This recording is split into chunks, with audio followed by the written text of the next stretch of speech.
Hey guys, Dylan here. So I thought I would make a video about how I got a software engineering job in 4 years from knowing no code to making over six figures. The journey isn't as crazy as some might expect, which is why I kind of wanted to get this video out there. So I'm gonna basically just hit it right off the bat. So my starting journey was more um, probably like most people who didn't graduate college or didn't graduate high school, because I actually got expelled at 16. I worked as a delivery driver from Jimmy John's and as a factory worker until I was 24 years old. I There was something that I felt like that was left to desire. So I ended up deciding to look into some videos about software engineering. Actually, how it all started is I was looking for jobs that were in the IT space since I thought it was a booming industry that also gave me some remote ability and some freedom since I really wanted to have a more stable and free job. I wanted to be basically like a digital nomad. Um, so on my breaks and on my off time while I was a factory worker, I ended up teaching myself how to code for like 2 to 5 hours a day. It was mainly learning like HTML5, CSS, and maybe like some JavaScript here and there, just basically like the track crash courses from Traversing Media. After about doing that for, I would say about like 2 months, I decided to enroll into a college, which was just a technical school as a 2-year degree. However, mind you, the school for me really was not that great. It was actually terrible and a huge waste of my time. I had 5 semesters, but for the whole first year, I didn't have a dedicated professor. I was given basically a textbook, and they just told me to do the exercises in the book, and the answers were always in the back, anyways. On my last year, I had to do a repeat JavaScript course. They didn't teach me any frameworks. They didn't teach you Node. The only database class they taught you was Microsoft Access. So it was just a really bad experience. But what it did for me was anytime I had a course coming up, I would teach myself the material on my own through like YouTube and through articles before I even started that semester. I thought it was going to go better, but it ended up just not really happening. While I was still in school, I believe in my first semester, so still in my gen eds, because I took all my gen eds first because I wanted the more fun, like technical stuff to be after my gen eds. I ended up calling a bunch of web agencies. I genuinely wouldn't take no for an answer until they actually told me multiple times they would not give me the opportunity to job shadow. And the reason I want the job shadow is because I had a fear of getting into the job and actually hating it. I know a lot of people, they go through like 4-year degrees. They get the dream position that they wanted, and then they find out that it just was not all what they thought it'd be. So I decided to just mass call a bunch of web agencies and see if I could job shadow them for at minimal like 30 hours. After calling about 5 agencies within a 1-hour radius, I finally was able to connect with a web agency that was probably only like 20 minutes from me. And it took them about 3 weeks to give me a job shadowing opportunity for 40 hours. I even would go to their company and like knock on their door so they couldn't just not return my phone call, or they would just ignore me. So I was really extroverted and put myself out there to make sure that I was in a good position for them to tell me to my face no, or that they would just bring me on and let me job shadow. And after 3 weeks of doing that, this company finally did, and we agreed to 40 hours of job shadowing. It was really good. The job shadowing experience, taught me a lot about how do you interface with clients, how do you interface with your team, the products they're building, the technology they're using. He would also tell me some kind of like cool tips and tricks. I kind of developed my habits actually from job shadowing. So when I develop for websites, I do a lot of stuff in the developer tool, and I'll translate that from the developer tool into like my actual code base. And that was a habit that the guy that I was job shadowing did. Getting my first internship, that was kind of interesting. So I got all this stuff without having any like crazy like creds from my school. I didn't have any like insane projects. I was just really eager to learn. I was really aggressive with the companies I called. And whenever I spoke to them, I just showed them basically just how bad I wanted the position, or just to be even around them, so I can try to get any kind of knowledge that I could. So before my job shadowing was done, I had about like probably 10 hours left. I started calling more companies to look for another job shadowing opportunity. And within the first two, I believe, within the first like week, I ended up contacting another web firm in the main city, in the capital of Wisconsin. And he decided to bring me on for an interview because he wouldn't job shadow, but he was okay taking on his first intern. So it was really cool. I drove up like an hour to that place. And then when I got there, we had an interview, and it wasn't really technical because I've told him that I only knew like the basics of JavaScript. I knew CSS pretty well at this point. And my HTML is pretty good too. We just had a genuine conversation about like what I was doing in school, what I was hoping to learn from getting the internship, what was my path forward, how much time do I spend, teaching myself at home. I wasn't asked any like LeetCode questions. I've never actually had a whiteboarding interview. Every interview I've had has usually been with multiple team members, and then I'm given like a take-home test, like a project, which I'll get into later on. But I got my first internship, and it was really good. I stayed there at the internship. I stayed at the company for like 3 years, but I was an intern full time, making like $15 to $20 for about a year and a half, I believe. And then after graduating school, I ended up working there for another year. And this company was really good. It taught me more of like servers, networking. I learned Drupal 6, 7, and 8. I learned again how to interface with hundreds of clients.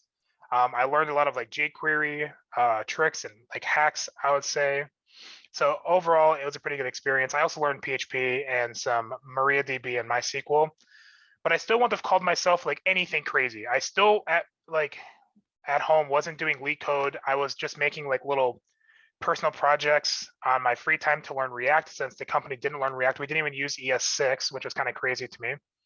Since they weren't using React, I decided to just try to like aggressively learn React because I didn't want to be a generalized engineer. I wanted more specialized. I wanted to basically be known for React so I can make my name in that workspace. And genuinely, you usually make a lot more money.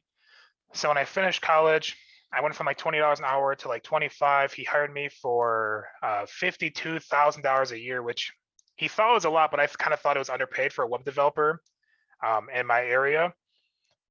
After like 6 months, I ended up asking for a raise for 55,000, but I also changed my LinkedIn status from, just being like just nothing to being open to work, which is how I ended up getting, my next job, which was from a recruiter reaching out to me. So I was a full-time web developer making over 50K, and I had no intentions of finding another job, which means it wasn't really stressful for me. Because of that, I think I had a lot of freedom with the company I decided to choose. I was also like really aggressive with knowing I was going to work for a really good company, so I wasn't really pushy. The recruiter, reached out to me. It took about 2 weeks of interfacing with him.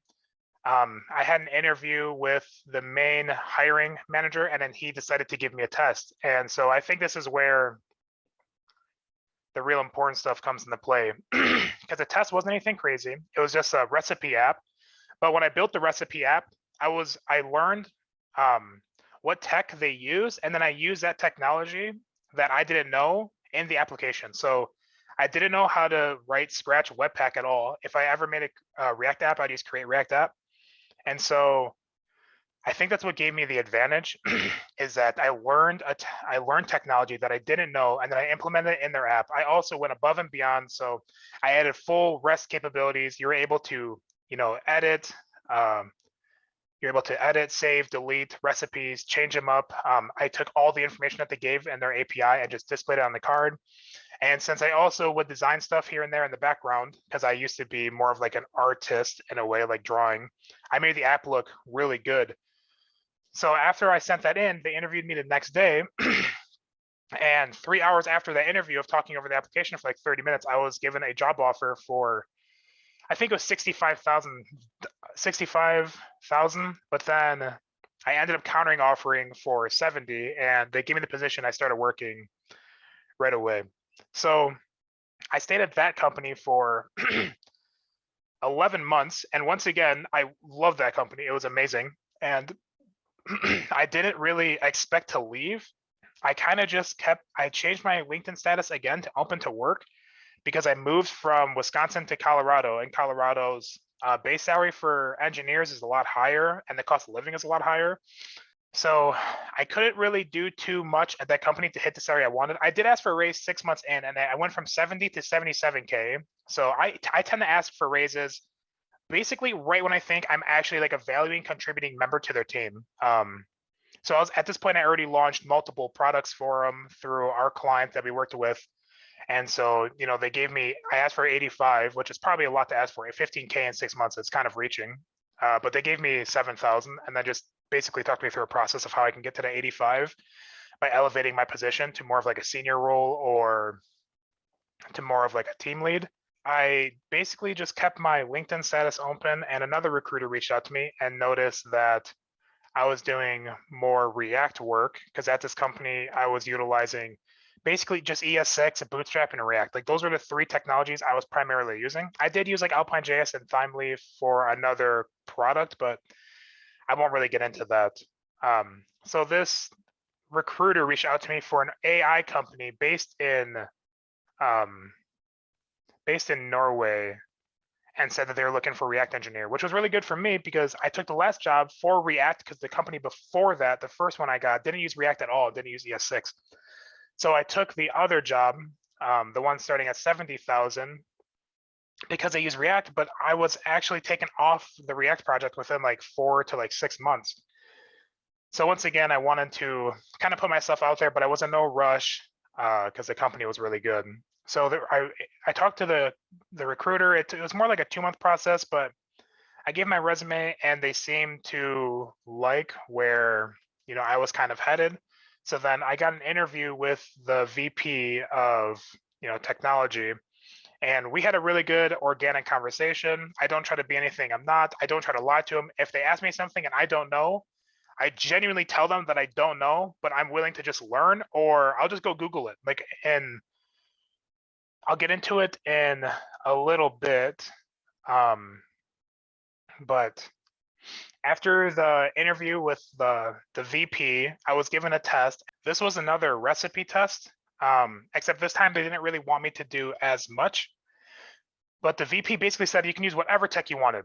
But I knew the technologies that they used, and I asked him based on the job description and what he said. And they use TypeScript, which I didn't know. They use Jest, which I didn't know. They use Material UI, which I didn't know, but I use React Bootstrap, so it's pretty much the same thing to me. So since I didn't know those 3 technologies, I learned them and used them in the application. And then I basically did like the brownie points in the app. So I'm trying to think what one of them like might have been, but it might have just been like more CRUD operations or displaying a little bit more information than they actually expected. And then I made the UI look really nice. So after I had that test, they then wanted to talk it over with me with a developer advocate who is a stellar guy, and then 2 other engineers, whom would have probably been on my team. And one of them kind of are. The other guy works in another product. And I kind of like request this too, because each company I go at, I make sure I'm going to be happy there. I am very, very adamant on talking to the team members and trying to get a good mental model of what the company's going to be like and how the coworkers are to see if it's going to be a good fit for me. Because it's not always about like if you're a good fit, but you need to make sure that the company's a good fit for you too. Like you're going to be happy when you work there. You're going to be developing cool shit, and everyone's just basically going to be rock stars. Because I don't want to work with people who don't give a shit about the things that they do. I generally want to work with people who want to build really cool things and try to make a difference and are always looking to better themselves. After that interview, it went really well. They asked me some certain things about React, which weren't too hard for me. I was given a couple questions about like how would I remove a property from an object, which seems like something really easy, but it's something that I don't usually do very much. So I just told them like, I don't really know that, but if I'm going to be completely honest with you and frank, I will just Google it, because that's certainly something that I can Google and solve. And I don't need to waste the brain space on that. And so like luckily for me, they love those kind of answers. They were totally okay with me being completely forthcoming and telling them that I'm just going to Google it since I don't know it and try to be something that I'm not. So after that meeting, I was passed on to the hiring manager, and the guy was absolutely stellar. I completely sold me on the company. He basically liked how eager I was. He liked how personable I was. He seen that I had quite a drive for programming and learning and going above and beyond. I basically just told him, I told you guys, like, I just want to work with a bunch of rock stars.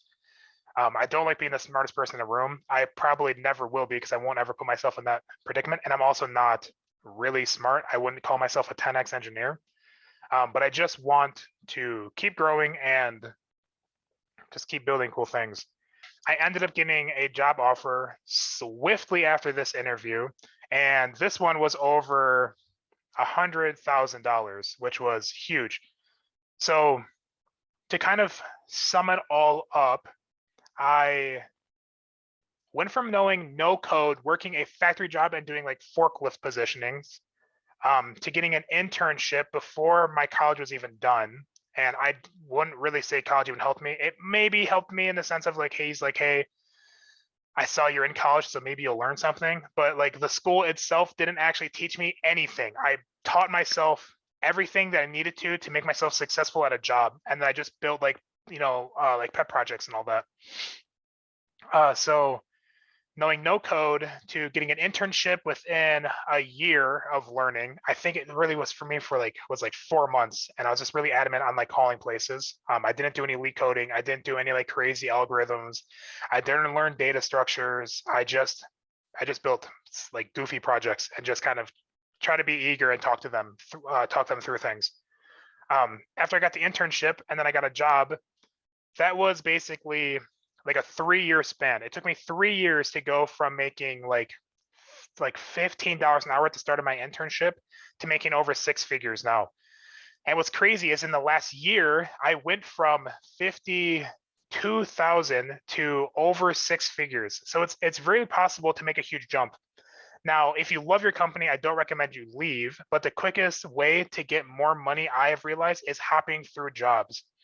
Now, all of it was really organic for me. I didn't really intend to leave any of the jobs that I left. I loved the first company I was at. It was small, and the people I worked with were awesome. The owner of the company was pretty stellar.